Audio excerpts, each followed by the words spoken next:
Halmashauri kwa kushirikiana na wadau wa malezi kufanya utambuzi wa watoto wanaoishi na kufanya kazi mitaani kwa kuwaunganisha kwenye huduma mbalimbali pamoja na kutoa elimu ya malezi kupitia vyombo vya habari, midahalo na mikutano ya hadhara pamoja na kutembelea shule za msingi na sekondari kuelekea maadhimisho ya siku ya mtoto anayeishi na kufanya kazi mitaani. Na kauli mbiu ya mwaka huu inasema malezi na ulinzi wa mtoto, wajibu wetu sote. Hili mwezi wa 4 kilele itakuwa Dar es Salaam na Mheshimiwa Waziri mwenye dhamana Dr. Dorothy Gwajima ataongea kwa mikoa yote ni watoto wangapi wametambuliwa na vipindi vingapi tumevitoa kwenye maredio au kwenye vyombo vya habari na shule ngapi tumetembelea.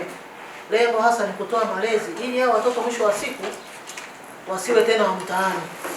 Kwa hiyo tutalijadili hili kwa pamoja tukiangazia na hii kauli mbiu yetu inayosema malezi na ulinzi wa mtoto, wajibu wetu sote. Mafanikio ya utekelezaji wa programu jumuishi ya malezi na maendeleo ya hali ya mtoto kwa kipindi cha Oktoba-Disemba.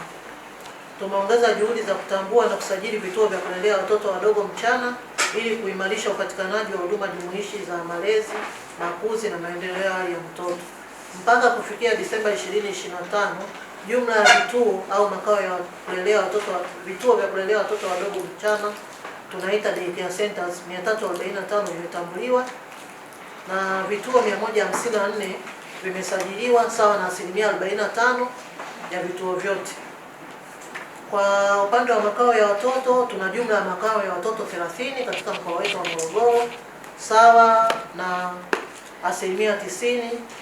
Kati ya hayo 33 ndio yamesajiliwa. Kwa kipindi cha Oktoba-Disemba, mkoa wa Morogoro kwa kushirikiana na wadau wa malezi, makuzi, maendeleo ya hali ya mtoto na umoja wa klabu za waandishi wa habari tumefanikiwa kufanya vipindi vitatu vya elimu kwa umma kupitia vyombo vya habari vya redio Abudi kuhamasisha elimu ya malezi katika jamii. Kwa jina naitwa Mwalimu Witness Kimwaleta, ni afisa elimu awali na msingi halmashauri wa mji wa Ifakara. Kwani huwa tunatenga bajeti kila mwaka. Tunatenga bajeti kwa ajili ya kundi hili la watoto.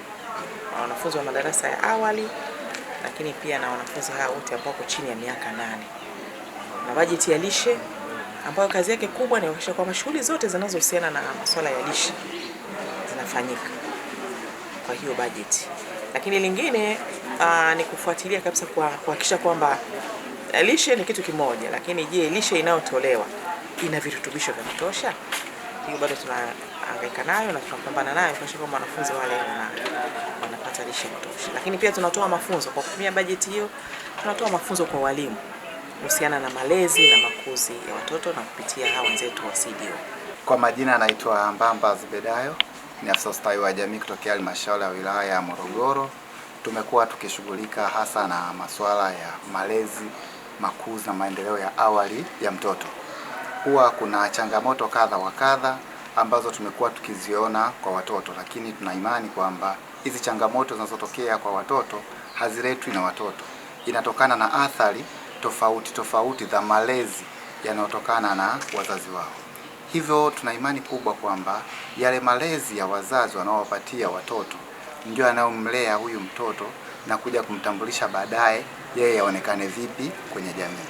Kwa utagundua kwamba kwa sasa hivi tunaona wazi kuna tabia hasi tunazoziona kwa watoto ambazo lakini chimbuko lake ukifuatilia wamejifunza au wameadapt kutoka kwa wazazi wao. Kwa jinsi ambavyo wazazi wamekuwa na matendo ambayo si ya kumjenga mtoto ndio anaopelekea kumharibu huyu mtoto. Tuendelee tu kutoa wito kwamba wazazi wajitahidi kuwarithisha watoto vitu ambavyo ni chanya, ambavyo vitakuwa vina faida kwenye jamii na kwa watoto kwa hapo baadaye. Kwa sababu haya malezi ya watoto wanavyoyakosea huku chini ndivyo ambavyo tunapata watoto ambao wanakuwa na tabia mbaya.